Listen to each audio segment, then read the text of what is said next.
gastrik.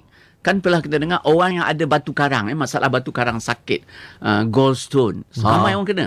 Ya, gallstone dan infeksi. Dia demam, sakit, dan sakitnya datang pergi, memang sakit.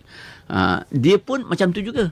Ya, ini pun pesakit akan datang, saya ada gastrik. Kita buat ujian, tengok-tengok ada gallstone. Orang ada batu karang di dalam buah pinggang pun macam tu juga. Sakit perut juga. Orang yang ada fatty ulcer pun menyebabkan sakit perut juga. Orang ada pancreatitis ataupun inflamasi pada pankreas juga boleh menyebabkan sakit perut. Orang yang ada reflux GERD sekarang dipanggil, gastroesophageal reflux, juga sakit perut dan kembung dan seterusnya. Jadi itu yang saya sebutkan tadi tu, bahawa dia tidak bermakna, saya sebutkan tak bermakna. Gastrik, perkataan gastrik itu tidak relevan.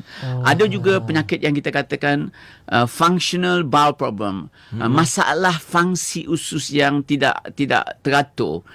Seperti kita katakan IBS dahsyat ni, biar ni IBS, irritable bowel syndrome. Dia juga ada kembung tak selesa. Tapi dia karakternya apa? Karakternya lain. Malam dia tak ganggu. Pesakit malam tidur sedap je.